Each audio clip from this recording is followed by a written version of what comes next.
What up, Hyperchange? Welcome to another episode of Moonshot Monday. Today we're talking about the Cybertruck as a rugged autonomous vehicle platform. The more I've been thinking about this product, watching who's ordered it, the consumer reaction, I can't help but notice this is going to be much bigger than just a pickup truck. This isn't just converting pickup truck buyers. This isn't just going to eat into the pickup truck market. This is an entirely new vehicle platform. The Cybertruck and the cyber, platform that Tesla's built is a blank canvas, and people are going to use it to do all sorts of different things. And I think from a total cost of ownership perspective, the upfront price, the savings when you're charging something with electricity versus filling it up with gas, the lower maintenance cost because of the durability of the outside, the simplicity, the electric drivetrain versus the internal combustion engine. This is a game changer for commercial and fleet utility operations that are going to buy a product not because they care what it looks like, but because it's just economically efficient. It gets the job done well, and the economics work for this product. And I think when you look at the different segments this competes with, this is an extremely exciting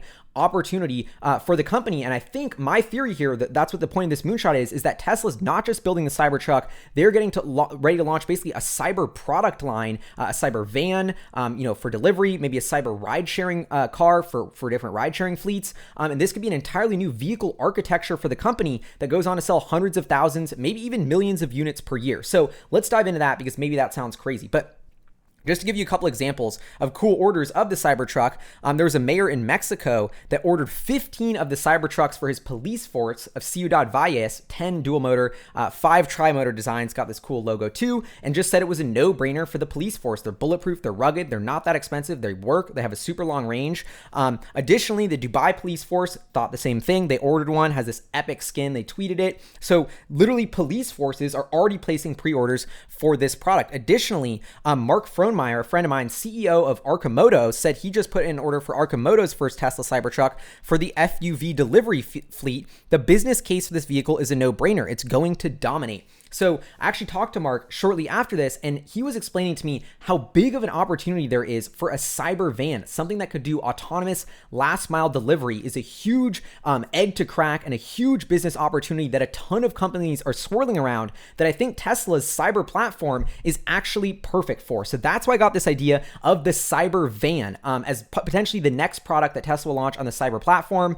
This is total speculation, and I tweeted to get some Cybervan renders, and I got this modified Cybertruck, and I added my own thing to it. So sorry if it looks ugly, but this is the Cybervan, and as ugly as it looks, it won't matter at all because no one's buying it for the looks. This thing is so practical. This could eat into a massive market. So just to give you a little bit of a flavor, let's take a look at goodcarbadcar.net at US commercial van sales. This is a rapidly growing market on the back of e-commerce growth. As you can see, 30 to 40,000 sales a month, almost 500,000 commercial van sales in the US each year and growing. That's just in the US. So hundreds of thousands of these vehicles are being sold, and this trend is not going away. The van market was $129 billion in 2017, projected to grow to $164 billion by 2023. Anticipated growth in the market can be attributed to the growth of the logistics sector, as well as e-retailing, where light commercial vans are majorly used for the transportation of goods.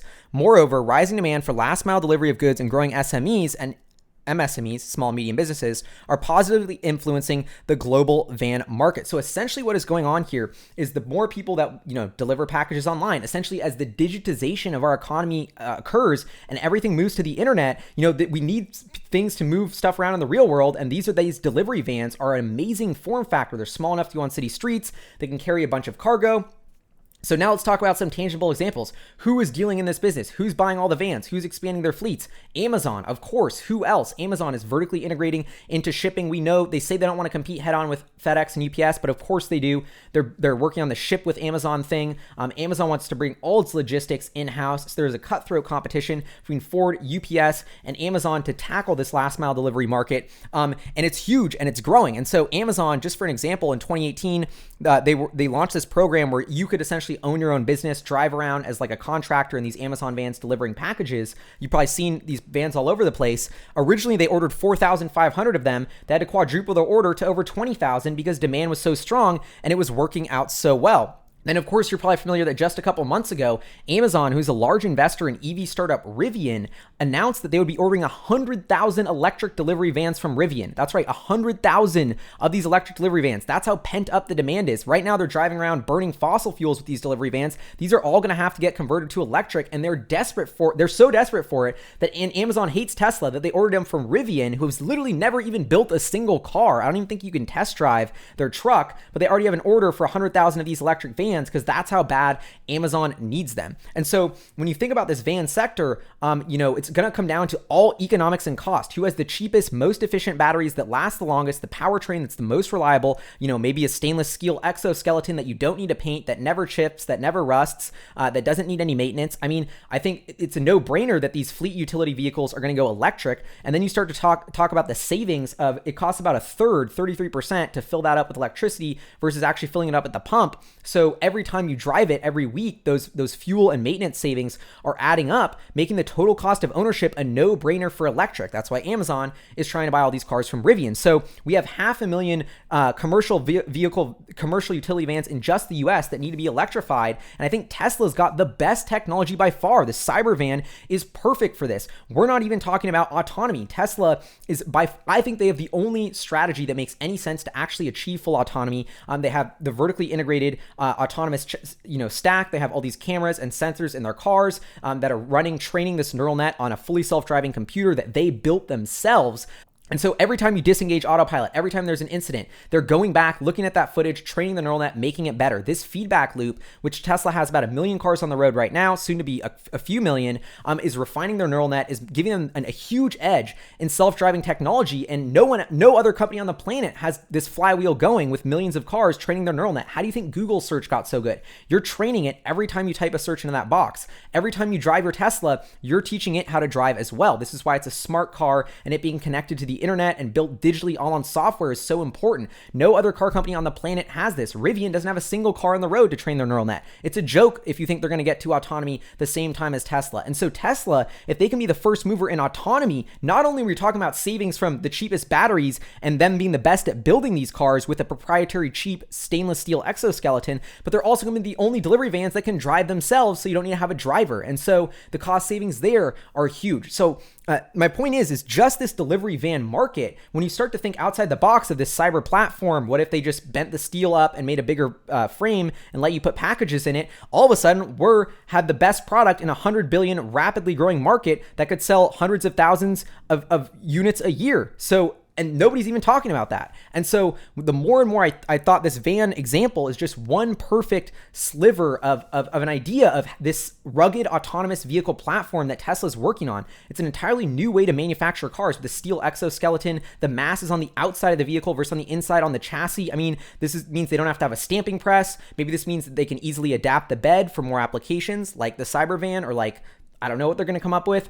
If this really is a much cheaper, more durable way to manufacture cars, is Tesla going to convert all of their cars to Cyber-esque? Is this just the start of a cyber product line of utility vehicles? I don't know. The more and more I think about this, I think the cyber platform is something that has huge, huge utility. That's the biggest thing that I've changed my mind on since this Cybertruck event. Is like, whoa, it looks crazy. It looks cool. But this is not about looking cool. It looks amazing. And okay, it looks out of Blade Runner. The tech is crazy. It's got everything that you'd want in a Tesla. It's going to be cool. It's going to be badass, sure, but it's also economical. It's useful. This wasn't designed as it was really engineered. The drag coefficient of this vehicle is 0.30. I originally thought the aerodynamics were going to be horrible when I saw it, but no, the aerodynamics of 0.30 would be like by far the best truck in the industry. It's almost as good as the normal Teslas. And so everything about this vehicle, the functionality, the durability of the frame, the glass. Yeah, it's the fancy armored glass that did break in the demo, but it took a steel ball. Rock chips aren't going to break that, which means you don't have to replace your windshield as much, which means you don't have to take a car off the road when you need to replace the windshield and pay for a loaner. So there's all these layers of savings that actually make this such a practical vehicle. And that's why I think there's going to be just as much demand, even potentially more demand, from commercial utility applications like pickup trucks at work sites, like vans that are just delivering packages, like vans that are autonomously driving around cities, dropping off people. I think there's so many different ways they could leverage the ruggedness and cheapness of this platform. And so It's all a testament to Tesla's battery technology. I mean, that is the biggest thing that I think is under the hood of this Cybertruck is how do you get a car with 500 miles of range for 70 grand in 2.5 years? That would blow away the specs of every other electric vehicle on the market. The longest range EV right now is the Model S that goes 373 miles. So there's something in there that makes Tesla able to put a lot more batteries or a lot better batteries. But either way, to put a lot more range for way cheaper into this car. Is it the exoskeleton? Is it the new battery cell?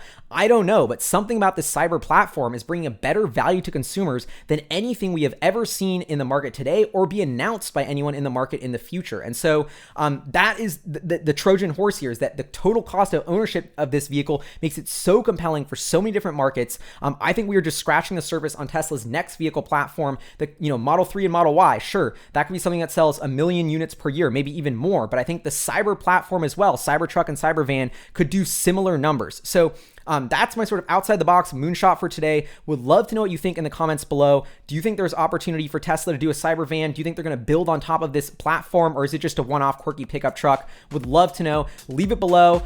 Thank you so much for tuning in. Huge shout out to our Patreon supporters, producers, fun in the channel. I'll see you guys next time. Peace.